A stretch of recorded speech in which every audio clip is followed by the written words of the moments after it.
नमस्कार, स्वागत है आपका प्रॉपर्टी प्लस के इस फेस्टिव स्पेशल एपिसोड में। मैं हूं दीपक यादव। दिवाली के मौके पर हर तरफ रौनक ही रौनक है, बाजार गुलजार है। जाहिर है प्रॉपर्टी मार्केट में भी बहार है, ढेर सारे ऑफर्स हैं। घर खरीदार हों या डेवलपर्स, हर कोई त्योहारी सीजन का इंतजार बड़ी ही बेसब्री से करते हैं।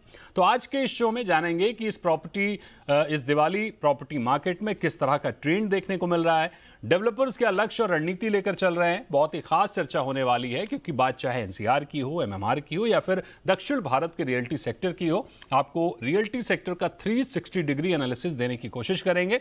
हमारे साथ बहुत ही खास पैनल है आज। हमारे साथ है Pradeep Agarwal, chairman Signature Global. हमारे साथ है Dominic Romell, president CREDAI MCHI, और जी रामा रेड्डी हैं हमारे साथ, सेक्रेटरी क्रेडाई नेशनल। और इसी के साथ हमारे साथ हैं अर्पित जैन, डायरेक्टर आके डेवलपर्स। तो बहुत स्वागत करेंगे आपका Pradeep ji, Dominic sir, Rama Reddy sir और अर्पित जी हमारे साथ जुड़ने के लिए। सबसे पहले प्रदीप सर आपके पास आएंगे। आप राष्ट्रीय राजधानी क्षेत्र में हैं, तो आपसे ही शुरू करते हैं। इस दिवाली एनसीआर में कैसा रिस्पांस मिल रहा है, एनसीआर में किस तरह का ट्रेंड देखने को मिल रहा है और किस सेगमेंट में डिमांड सबसे अधिक है? बहुत बहुत धन्यवाद इस शो पर बुलाने के लिए दीपक जी। सबसे पहले तो आपको और आपके दर्शकों को इस दीपावली की और इस फेस्टिवल सीजन की बहुत बहुत बधाई। Thank you so much. बिल्कुल आपने ठीक कहा। ये जो रियल एस्टेट का जो पूरा साल ही अगर मैं कहूँ तो काफी ज्यादा बेहतरीन रहा है। ऑफ कोर्स फेस्टिव सीजन की बात बिल्कुल अलग होती है। आज पूरे इंडिया में जितने भी डेवलपर्स हैं किसी ना किसी नए ऐसे प्लान्स के साथ आ रहे हैं जिसके अंदर जो भी हमारा कस्टमर है उसकी नीड को पूरा कर सकें। और दूसरे और भी ऐसे फैक्टर्स हैं जिससे जो रियल एस्टेट के अंदर आपको एक बज दिखाई दे रहा है। उसका एक रीजन क्या है? जो अफोर्डेबिलिटी इंडेक्स है वो इंक्रीज हुआ है। लोगों की जो बाइंग कैपेसिटी है वो कहीं ना कहीं इंक्रीज हुई है और एक स्ट्रॉन्ग मोमेंटम बना हुआ है। रीजन ये है कि जो भी ऐसे लोग, खास करके जो सैलरीड क्लास लोग पहली बार अपना घर खरीदना चाहते हैं, उन लोगों के लिए ऐसी बेहतरीन अपॉर्चुनिटी बनी है इस वक्त रियल एस्टेट मार्केट में कि जिससे वो अपना घर ले सकते हैं। और भी एक रीजन रहा है, अगर मैं गुरुग्राम की मार्केट की बात करूं तो यहाँ इंफ्रास्ट्रक्चर काफी ज्यादा बेहतर हुआ है। तो जब किसी शहर को बेहतरीन बनाना हो तो उसके इंफ्रास्ट्रक्चर के ऊपर काम करना बहुत जरूरी है। और हाँ जी। मुझे लगता है यहाँ की जो गवर्नमेंट है उसने काफी बेहतरीन काम किया है। इसी उम्मीद पे आप ये देखिए कि अगर मैं कंपनी की बात करूं, सिग्नेचर ग्लोबल की, तो इस साल हमने एक गाइडेंस दी थी कि लगभग 10,000 करोड़ रुपए का प्री सेल नंबर हम अचीव करने वाले हैं। और 6 मंथ के अंदर ही लगभग 60% नंबर हमने अचीव कर लिया। जबकि नॉर्मली अगर आप देखें तो H1 हमेशा H2 के कंपैरिजन में थोड़ा स्लो होता है, लेकिन 60% हम ऑलरेडी अचीव कर चुके हैं। सो ये सारी चीजें आपको कहीं ना कहीं बता सकती हैं कि जिस तरीके का एक जो डिमांड साइकिल बना हुआ है मार्केट में, मुझे लगता है अभी ये और चलने वाला है। खास करके मिड इनकम सेगमेंट के अंदर, जहां लोग आज भी अपने जो सूटेबल इन्वेंट्रीज हैं, जो खास करके अंडर कंस्ट्रक्शन प्रोजेक्ट हैं, उनके अंदर कहीं ना कहीं राइट इन्वेंट्री और राइट साइज और राइट डेवलपर, इन तीनों की चॉइस कर रहे हैं। डोमिनिक सर आपके पास आते हैं। आप एमएमआर के मार्केट में काबिज हैं, क्रेडाई एमसीएचआई जैसी संस्था के प्रेसिडेंट हैं। तो एमएमआर में इस त्योहारी सीजन कैसा माहौल है, ट्रेंड और टारगेट क्या सेट किए हैं आपने? एमएमआर में जैसे मैंने आपको पहले भी कहा है कि आज आप देखो, ये पूरे साल में हर महीना एक नया रिकॉर्ड बन रहा है स्टैम्प ड्यूटी के पेमेंट के कारण। तो इसका ये बात हो रही है कि बिकॉज इंफ्रास्ट्रक्चर उधर बढ़ रहा है, उसके लिए आज सेल्स बढ़ रही है।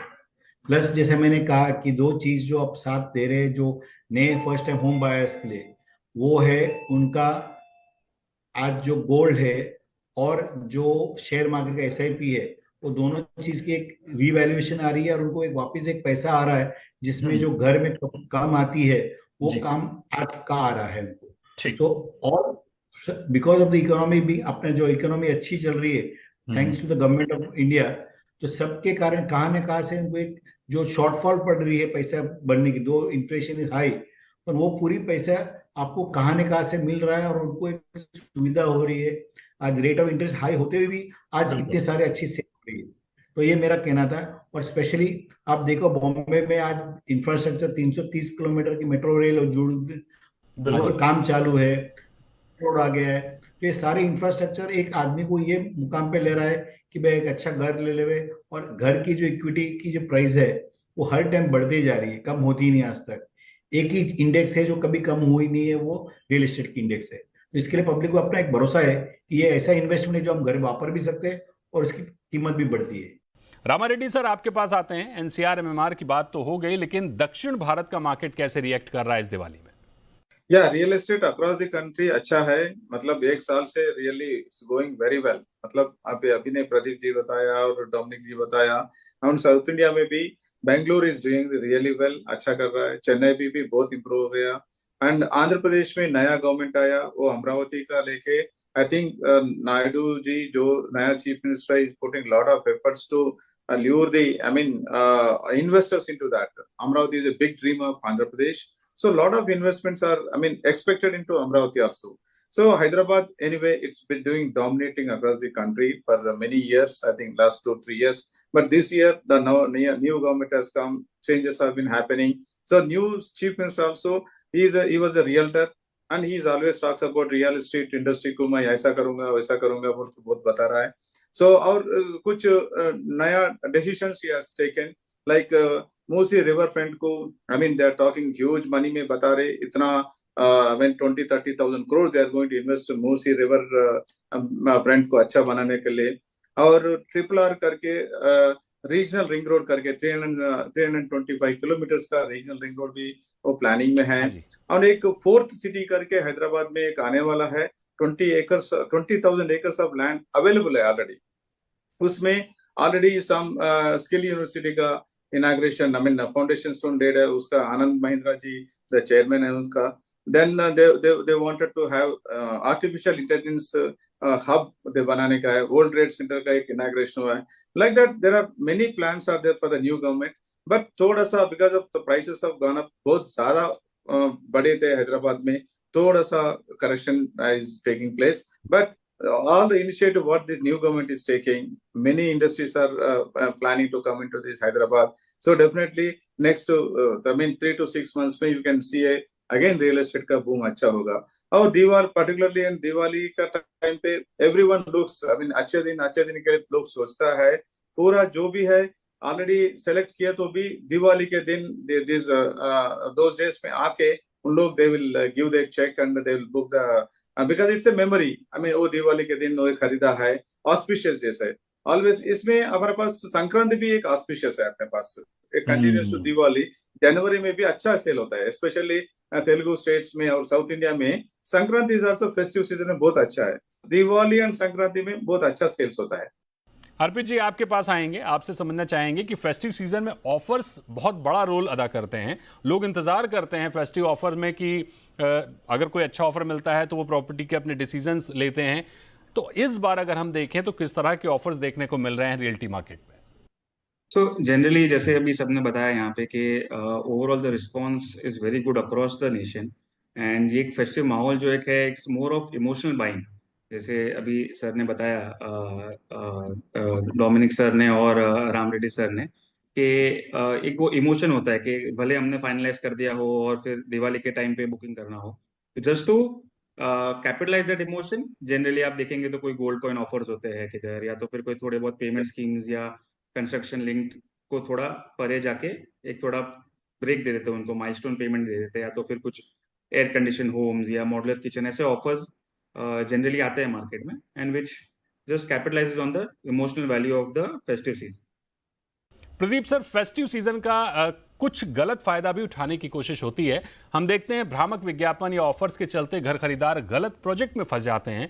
दिवाली में घर खरीदारों को साफ सुथरी प्रॉपर्टी मिले, किसी तरह के फ्रॉड ना हो, इस लिहाज से सावधानी क्या बरतनी चाहिए? क्योंकि एनसीआर में इसको लेकर चिंता थोड़ी ज्यादा हो जाती है।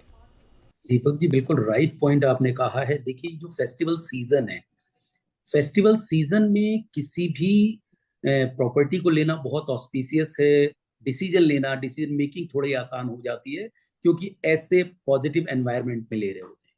लेकिन फिर भी क्योंकि बहुत हार्ड एंड मनी है, और जो हमारे कस्टमर है वो बहुत समझदार भी हैं, लेकिन इसके साथ साथ इनोसेंट भी हैं।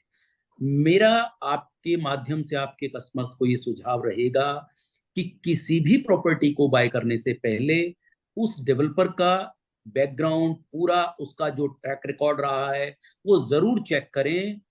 किसी के कहने से या सिर्फ किसी ब्रोकर या चैनल पार्टनर के समझाने की बजाय वो अपनी खुद की ड्यू डिलिजेंस करें, जो रेरा की वेबसाइट है उसके ऊपर जाएं, बाकायदा उस प्रोजेक्ट की जितने भी डिस्क्लोजर्स हैं उनको आराम से पढ़ें, क्योंकि ये एक ऐसा डिसीजन है जो जिंदगी में शायद इंसान एक बार ही ले पाता है। और इतनी हार्ड एंड मनी के साथ आप कोई भी जल्दीबाजी में डिसीजन ना लें, बिल्कुल आराम से पहले उस डेवलपर के बारे में जाने, फिर उस लोकेशन के बारे में जाने, और फिर उस प्रोजेक्ट के बारे में और उसकी एमिनिटीज के बारे में प्रॉपर जाने। क्योंकि देखिए, आप फेस्टिवल बिल्कुल ठीक है, लेकिन फिर भी मुझे लगता है ये आपकी जिंदगी भर की गाड़ी कमाई है। बहुत आराम से सोच समझ कर इन्वेस्ट करें, किसी भी जल्दीबाजी में कोई कदम ना लें। लेकिन मुझे लगता है इससे भी ज्यादा बेहतरीन चीज ये है कि जितने भी आपके जो भी आपके माध्यम हो सकते हैं, आप किसी भी तरीके से रेरा के थ्रू जा सकते हैं, जो चैनल पार्टनर्स है उनके ऊपर भी जाके अपना एक डिलिजेंस कर सकते हैं कि कौन लोग हमें क्या ऑफर कर रहे हैं। मुझे लगता है ऑफर्स वगैरह बहुत छोटी चीजें हैं, ज्यादा जरूरी है कि जो आपकी हार्ड एंड मनी है उससे जो कमिटमेंट डेवलपर ने किया है, अल्टीमेट वो घर आपका टाइम पर और क्वालिटी के साथ डिलीवर हो। मुझे लगता है यही आपके कस्टमर्स, आपके माध्यम से कस्टमर्स को मेरा सुझाव होगा। बिल्कुल सही सुझाव है प्रदीप जी का। ऑफर्स तो आते जाते रहेंगे, लेकिन आप घर खरीद रहे हैं तो सावधानी से जांच पड़ताल करें, उसके बाद ही निवेश करें। डोमिनिक सर, एमएमआर में लग्जरी सेगमेंट तो धमाल मचा रहा है, लेकिन हम देख रहे हैं कि सारे डेवलपर्स का फोकस भी लग्जरी सेगमेंट की तरफ शिफ्ट होता दिखा है। अफोर्डेबल सेगमेंट कैसा रिस्पॉन्स दे रहा है? जी, आपके माध्यम से ये कहना चाहता हूँ कि अफोर्डेबल जो है ना वो 60 स्क्वायर मीटर तक कहती है। खाली मेट्रो सिटीज के लिए 30 स्क्वायर मीटर की है। और जो सबसे ज्यादा सेल हो रहा है वो 60 स्क्वायर मीटर के नीचे ही हो रहा है। पॉइंट ये है कि बिकॉज हम लोग एमएमआर मेट्रो सिटी में आती है तो इसके लिए उनको अफोर्डेबल कह नहीं सकते। रहा बात अफोर्डेबल की, सेल तो अच्छी है, पर जो एक्चुअल अफोर्डेबल होना चाहिए, क्योंकि जो प्रीमियम के माध्यम से जो बढ़ता है, कि जैसे आप देखो कि बीएमसी को जो भी प्रीमियम बनना पड़ता है, इट इज ऑलमोस्ट 45% आपका जो कॉस्ट आता है वो प्रीमियम में चला जाता है, टुवर्ड्स एफएसआई, टुवर्ड्स अप्रूवल, ये सब बात है। तो इसके लिए अफोर्डेबल एक नॉर्म रह गई है कि 45 लाख में आपको कोई भी घर 60 स्क्वायर मीटर के मिलेगा ही नहीं बॉम्बे में, तो वो दिक्कत आती है। बाकी सब 60 स्क्वायर मीटर के नीचे ही सेल ज्यादा था। 70% ऑफ फ्लैट्स जो बन रही है एमएमआर में वो 60 स्क्वायर मीटर के नीचे ही बन रही है। पर जो प्राइस टैग है 45 लाख रुपीस का, वो अफोर्डेबल होता ही नहीं बॉम्बे में। एक झुग्गी झोपड़ी भी आज रीसेल भी करता होगा ना, तो शायद 80 लाख के ऊपर रीसेल होती है। रामा रेड्डी सर, एक और अहम सवाल आपसे बनता है कि फेस्टिव सीजन में लोग प्रॉपर्टी को इन्वेस्टमेंट के तौर पर भी देखते हैं, तो इन्वेस्टमेंट के लिहाज से प्रॉपर्टी मार्केट में पिछली दिवाली से लेकर इस दिवाली तक कैसा एप्रिसिएशन देखने को मिला है? साउथ के कौन से शहर बेहतर करते हुए दिखे? हैदराबाद में स्पेशली टॉक अबाउट इट, उसमें 20 से 30% भी अपने को अप्रिशिएशन मिला है। आई मीन नॉट रेगुलरली नहीं होता है। आई मीन लास्ट ईयर से अच्छा, बहुत अच्छा हुआ है, because Hyderabad real estate was booming like anything. थोड़ा सा अभी, एज आई टोल्ड यू, थोड़ा सा नया गवर्नमेंट में थोड़ा करेक्शन है। Again it will bounce back, because office space का बहुत मतलब इतना डिमांड हो गया, we didn't even expect. I mean, we were thinking that today I was talking to one of the consultant. He was mentioning about it, how the I mean office space is really going well in Hyderabad. Even Chennai and Bangalore is doing really well. So ये festive season में, I mean as Pradeep साहब ने जो बताया ना, I mean just to go, don't go only with the जो भी offer दे रहा है, छोटे छोटे ऑफर्स है, मगर what he has really explain very well, customer has to choose the developer बहुत बढ़िया से, मतलब उनका बैकग्राउंड ट्रैक रिकॉर्ड देखना है। रेरा में website, I mean I has clearly mentioned everything. I keep telling about every time, मैं यही बताता हूँ, जो इतना हार्ड इन मनी इन्वेस्ट कर रहा है, just don't go by the offers, जाके पूरा वेरीफाई करके लेना पड़ता है। छोटा छोटा ऑफर, अभी छोटा ऑफर के लिए अभी यू आर इन्वेस्टिंग 1 करोड़ रुपए, 2 लाख 3 लाख ऑफर के लिए, you should not choose a wrong person. जो भी आप चूज कर रहा है, राइट डेवलपर, लीगल वेरिफिकेशन भी करना पड़ता है, 10,000 15,000 लीगल वेरिफिकेशन भी आप खर्चा करिए। जो भी करके रियल एस्टेट में जो अच्छा डेवलपर है, उनका ट्रैक रिकॉर्ड पूरा देख के आप खरीदे तो अच्छा है। नहीं तो अननेसेसरली ये छोटा छोटा चीजों के जाके they will be, I mean unnecessarily trouble में आ जाएगा। डिलीवर नहीं होता है प्रोजेक्ट्स, बहुत बड़ा बड़ा प्रॉब्लम्स भी हुआ है। I mean need not to talk much about the earlier problems, इसीलिए तो रेरा आया अभी। So customer to be very very careful in choosing the developer. I mean today affordability अभी अभी डोमिनिक सर ने भी बताया है, अफोर्डेबिलिटी 45 lakhs में अफोर्डेबिलिटी कहाँ होता है? I mean if you go to the towns only it is becoming 45 lakhs affordable. I mean we have been requesting the government to increase the threshold 45 lakhs से अभी कब है 7 साल हो गया वो 45 lakhs का लगा के, अभी 7 साल में कितना डिफरेंस हो गया, 7 साल में इन्फ्लेशन कितना हो गया? if you take the normal inflation so it comes to 75-80 lakhs तक आमदनी हो जाएगा. So we have been requesting the government to change the definition of affordability in the price cap में change करने के लिए रिक्वेस्ट कर रहा है. Once again I request everyone, अभी सबको मैं एक ही रिक्वेस्ट करता हूँ, जो भी आप प्रॉपर्टी जिधर भी इन्वेस्ट कर रहा है पूरा देख सोच समझ के पूरा रिसर्च करके इन्वेस्ट करिए. तो बिल्कुल दिवाली की ये चर्चा हम लगातार जारी रखेंगे, लेकिन यहां वक्त है एक बहुत ही छोटे से ब्रेक का. ब्रेक के बाद लौटेंगे और देखेंगे कि किन शहरों में रियल्टी मार्केट इस फेस्टिव सीजन और तेजी से बढ़ता हुआ दिखेगा.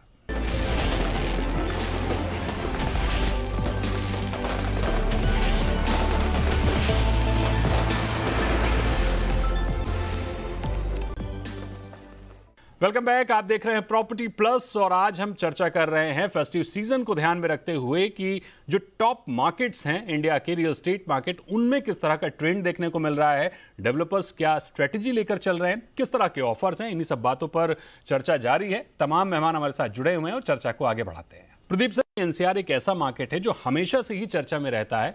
अच्छे बुरे कारण वो अलग बात है, लेकिन जाहिर तौर पर बीते कुछ साल में जिस तरह का इंफ्रास्ट्रक्चर डेवलपमेंट हमने देखा है एनसीआर में, उसको ध्यान में रखते हुए उसके मद्देनजर कौन से नए इलाके उभरते हुए दिख रहे हैं? दीपक जी देखिए, जो दिल्ली एनसीआर के अंदर आज की डेट में जो प्रोमिनेंट एरियाज हैं उसमें ऑफ कोर्स गुरुग्राम और नोएडा एक ऐसे एरिया हैं जिसके अंदर जाना चाहिए, लेकिन ऑफ कोर्स जो प्राइजेस हैं काफी ज्यादा इंक्रीज हो गए हैं. गुरुग्राम अगर मैं परसे की बात करूं तो अगर आप मेन गुरुग्राम में लेना चाहते हैं तो थोड़ा सा शायद आपका बजट उसको अलाउ ना करे. मेरा आपके माध्यम से आपके दर्शकों को ये सुझाव होगा कि जो एरिया जो बिल्कुल गुरुग्राम से सटे हुए हैं, खास करके सोना रीजन या न्यू गुरुग्राम, ऐसे एरियाज हैं जहां पर आप जाकर आपकी पॉकेट के अनुसार ले सकते हैं. अगर मैं अभी रिसेंटली बात करूं, एक प्रोजेक्ट हमने सोना रीजन में जो गुरुग्राम से बिल्कुल जुड़ा हुआ है, वहां पर लगभग 2 करोड़ की टिकट साइज का हमने लगभग 2000 से ज्यादा जो लग्जरी फ्लोर्स हैं वो लॉन्च किए. आप ये देखिए कि दीपक जी रातों रात वो फ्लोर जो है वो कहीं ना कहीं सोल्ड आउट हुए. रीजन क्या है कि आप अगर अपने टिकट साइज पर कुछ लेना चाहते हैं तो उसके लिए आपको थोड़े से ऐसे एरिया चूज करने पड़ेंगे जहां इंफ्रास्ट्रक्चर बेहतर है, थोड़ा सा जो पब्लिक ट्रांसपोर्टेशन है वो ज्यादा बेहतर है. तो इसके लिए आज की डेट में अगर गुरुग्राम में अगर आप कहें तो मैं आपको सोना रीजन एडवाइस करूंगा. अगर आप नोएडा में कहें तो नोएडा में जो यमुना एक्सप्रेसवे है उसके सराउंडिंग, जहां अभी रिसेंटली ओपन होने वाला है एयरपोर्ट, उसके सराउंडिंग में अगर आप कोई इन्वेस्टमेंट करें तो आने वाले वक्त में आपका पैसा बन सकता है. अर्पित जी, लगभग यही सवाल आपसे होगा मेरा कि एमएमआर के भौगोलिक परिदृश्य को अगर हम देखें तो बीते एक साल में इंफ्रा डेवलपमेंट ने काफी रफ्तार पकड़ी है. Atal Setu, metro line, coastal road और भी कई प्रोजेक्ट अगले 1-2 साल में हम देखेंगे. कनेक्टिविटी और बेहतर हो जाएगी. तो कौन से नए इलाके उभरते हुए दिखे हैं? तो जैसे आपने राइटली बताया, अभी जो इंफ्रा डेवलपमेंट हुआ है वो द पास्ट 1-2 ईयर्स बाद बहुत सारे एरियाज ओपन हो चुके हैं, बहुत सारे होराइजन ओपन हो चुके हैं. एंड इंटरनली ऑल्सो जैसे आप देख रहे हैं western suburbs and central suburbs में काफी स्ट्रॉन्ग डिमांड्स चल रहे हैं. आप अगर ट्रेंड ऑब्जर्व करेंगे, रिसेंटली अभी पेपर में भी आया था कि 1 लाख यूनिट्स हमने क्रॉस कर लिया रजिस्ट्रेशन में Mumbai as a city. So people are also appreciating that, and the new areas that can be explored now is now the extended suburbs जो थाने एरिया है जहाँ से मेट्रो कनेक्टिविटी अभी बढ़ते जा रहा है. ईस्टर्न एक्सप्रेस फ्रीवे बन चुका है, वहाँ पे ईस्टर्न एक्सप्रेस हाईवे काफी अच्छा कनेक्टेड है. न्यू बॉम्बे है जहाँ पे नया एयरपोर्ट प्रपोज किया गया, उसका काम चालू हो गया है. तो जी, वो सब एरियाज है जहाँ पे अपकमिंग डिमांड्स स्ट्रॉन्ग दिख रहे हैं अभी. तो आज फेस्टिव सीजन के अवसर पर देश के अलग अलग हिस्सों से टॉप डेवलपर्स के जरिए हमने कोशिश की कि आपको पूरा परिदृश्य दिखा सके कि किस तरह के रियल्टी सेक्टर का बढ़ोतरी देखने को मिल रही है, किस तरह का माहौल देखने को मिल रहा है, कैसे घरों की डिमांड है, निवेश करने से पहले आपको क्या सावधानियां बरतनी चाहिए. पिछले त्योहारी सीजन से लेकर इस बार के त्योहारी सीजन में प्रॉपर्टी मार्केट ने कितना ग्रोथ किया है. उम्मीद है आपको चर्चा पसंद आई होगी. Pradeep ji, रामारेड्डी sir, Dominic sir और अर्पित जी, आपका बहुत शुक्रिया हमारे साथ जुड़ने के लिए और आप सबको दिवाली की ढेर सारी शुभकामनाएं. आज के शो में फिलहाल इतना ही। आप भी दिवाली का त्योहार हर्षोल्लास के साथ मनाएं, सेफ रहें, स्वस्थ रहें। जी बिजनेस और प्रॉपर्टी प्लस के तमाम दर्शकों को प्रकाश के इस पर्व की हार्दिक शुभकामनाएं।